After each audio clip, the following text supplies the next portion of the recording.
Olá, irmãos e irmãs, muita paz a todos, sejam todos bem-vindos ao Evangelho no Lar, realizado pelo grupo Paz em Canto.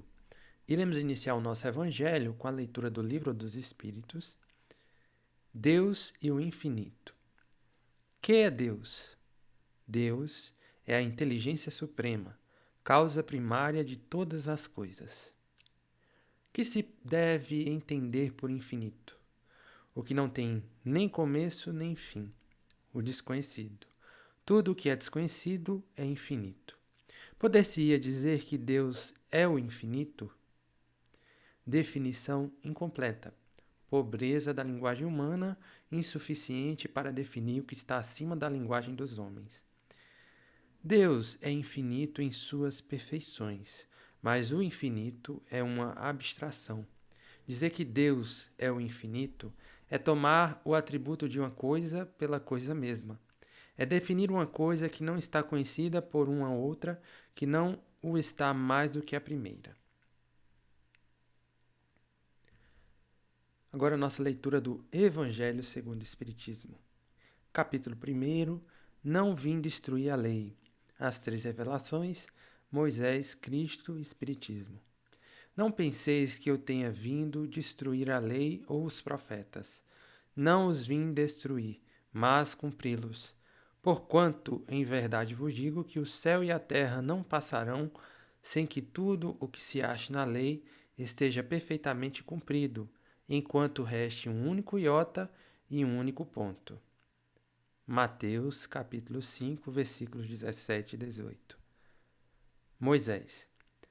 Na lei mosaica, há duas partes distintas: a lei de Deus, promulgada no Monte Sinai, e a lei civil ou disciplinar, decretada por Moisés.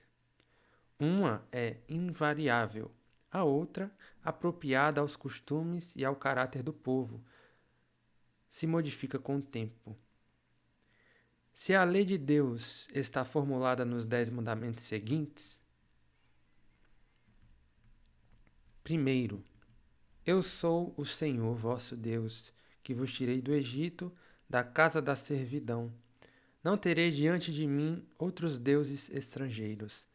Não fareis imagem esculpida, nem figura alguma do que está em cima do céu, nem embaixo da terra, nem do que quer que esteja nas águas sobre a terra. Não os adoreis, e não lhes prestei culto soberano. Segundo, não pronunciareis em vão o nome do Senhor vosso Deus. Terceiro, lembrai-vos de sacrificar o dia do sábado. Quarto, honrai a vosso pai e a vossa mãe, a fim de viverdes longo tempo na terra que o Senhor vosso Deus vos dará. Quinto, não mateis. Sexto, não cometais adultério. Sétimo, não roubeis. Oitavo, não presteis testemunho falso contra o vosso próximo. Nono, não desejeis a mulher do vosso próximo. Décimo, não cobiceis a casa do vosso próximo, nem o seu servo, nem a sua serva, nem o seu boi, nem o seu asno, nem qualquer das coisas que lhe pertençam. É de todos os tempos e de todos os países essa lei, e tem, por isso mesmo, caráter divino. Todas as outras são leis que Moisés decretou, obrigado que se via a conter pelo temor um povo de seu natural turbulento e indisciplinado, no qual tinha ele de combater arraigados abusos e preconceitos adquiridos durante a escravidão do Egito. Para imprimir autoridade às suas leis, houve de lhes atribuir origem divina, conforme o fizeram todos os legisladores dos povos primitivos. A autoridade do homem precisava apoiar-se na autoridade de Deus, mas só a ideia de um Deus terrível podia impressionar criaturas ignorantes, nas quais, ainda pouco desenvolvidos, se encontravam o senso moral e o sentimento de justiça reta. É evidente que aquele que incluíra entre os seus mandamentos este: não matareis, não causareis dano ao vosso próximo, não poderia contradizer-se, fazendo da exterminação um dever. As leis mosaicas, propriamente ditas, revestiam, pois, um caráter essencialmente transitório. Alguns comentários. Vemos aqui na leitura do Livro dos Espíritos as primeiras questões que Kardec formula, perguntando que é Deus, e ele obtém por resposta que Deus é a inteligência suprema, causa primária de todas as coisas, e que Deus tem por atributos infinitos as suas perfeições.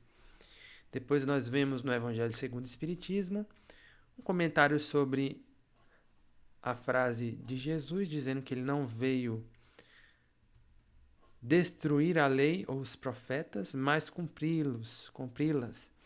Ou seja, que ele, Jesus, nessas palavras, não abominou as leis que foram recebidas por Moisés, mas confirmou que essas leis realmente têm sentido e que elas partem de uma origem divina, que seriam, pois, uma orientação que ele não veio destruir, mas fazer cumprir. E nós vemos que os Espíritos continuam falando que essas leis sim têm um caráter divino, mas aquelas que Moisés distribuiu, ordenou ao seu povo à sua época, eram leis feitas para aquele povo, para aquela época, e que muitas vezes poderiam se contradizer em relação a essa ideia de Deus com atributos de perfeição infinitos, que seria um Deus que não ordenaria, por exemplo, o extermínio de nenhuma forma, por ser infinito amor e infinita misericórdia. Então, nós temos aí um interessante paralelo entre as leis recebidas por Moisés de Deus, que são essas 10 leis, e as leis mosaicas civis que ele gerou para a sua época, que tiveram assim então a sua razão de ser atrelada àquela época, mas que não pode ser tomada como um padrão a ser seguido incontestável, já que a época mudou, já que a sociedade evoluiu, mas as leis recebidas por ele de Deus, essas sim não se alteraram diante da nova realidade e tem sim sua origem divina. Então essas são as reflexões que a leitura do Livro dos Espíritos e a leitura do Evangelho segundo o Espiritismo nos faz trazer nesse dia de hoje, que Deus sim deu a Moisés 10 mandamentos, que esses 10 mandamentos foram reforçados na fala de Jesus, quando ele disse que não veio destruí-los, mas fazê-los cumprir, que esses 10 mandamentos têm sim uma origem divina, que eles sim representam o Deus que é infinita misericórdia, infinita bondade, mas que, ao mesmo tempo, as leis mosaicas aplicadas à época e desenvolvidas por Moisés não são, de toda forma, uma representação divina, mas uma representação que cabia àquela época em que foram desenvolvidas, mas que não devem ser tomadas como uma orientação divina, apesar de ter vindo de um homem que sim teve uma relação direta com Deus, que foi Moisés. Então essas são as reflexões de hoje. Vamos à nossa prece. Mestre amigo Jesus, Espíritos amigos, agradecemos pelo Evangelho realizado no dia de hoje, pelas reflexões aqui realizadas. Sabemos que a compreensão de Deus como infinita bondade, infinita misericórdia, infinito amor, ainda nos foge na nossa inteligência, seja ela racional, emocional. Está muito, muito além o amor que Deus sente por cada um de nós, da nossa compreensão, mas que nós estamos caminhando para aceitá-lo e, uma vez aceitando esse amor, transformando a nós mesmos também por saber que um Deus nos ama e esse amor infinito que Deus sente por nós deve ser refletido no nosso amor por nós mesmos, no nosso amor pelos nossos irmãos, que nós precisamos buscar essa essência de Deus que foi apresentada à humanidade através dos 10 mandamentos, mas que não pode ser confundida com as exigências de determinadas épocas, de determinadas sociedades, que muitas vezes atribuem a Deus aspectos humanos, sem refletir nesse Deus que está acima das culturas, dos países, das línguas, dos tempos. Desse Deus que ama de forma incondicional e eterna a cada um de nós e que nos aguarda a nossa evolução para uma consciência de fraternidade, de amor, de respeito, de evolução, enfim. Então, Senhor, nos abençoe nesse caminho que é longo, mas que não é impossível, uma vez que nós já, com certeza, estamos um pouquinho distantes do ponto zero, do ponto inicial, já que já tivemos contato com a presença de Jesus aqui na Terra, com os seus ensinamentos, restando que esses ensinamentos possam realmente nos transformar em novos seres, para que nossas atitudes, pensamentos e olhares e caminhadas sejam na direção do bem, do amor, da paz, da fraternidade, da união e mais próximas desse Deus que é infinita misericórdia, infinito amor e que nos ama acima de qualquer defeito temporário que nós possamos ainda carregar na caminhada que não é fácil, mas é bela porque nos potencializa a todos acima das nossas dificuldades, para que todos se vejam como filhos de Deus, capazes de alcançar esse grande amor que Deus já sente por cada um de nós, mas que precisa ser refletido nas nossas atitudes, pensamentos, gestos e no nosso ser como um todo.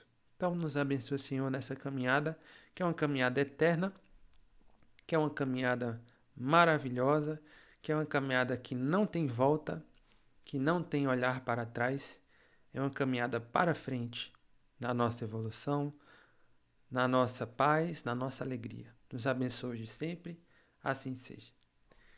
Ok, meus amigos, esse foi o nosso Evangelho no Lar.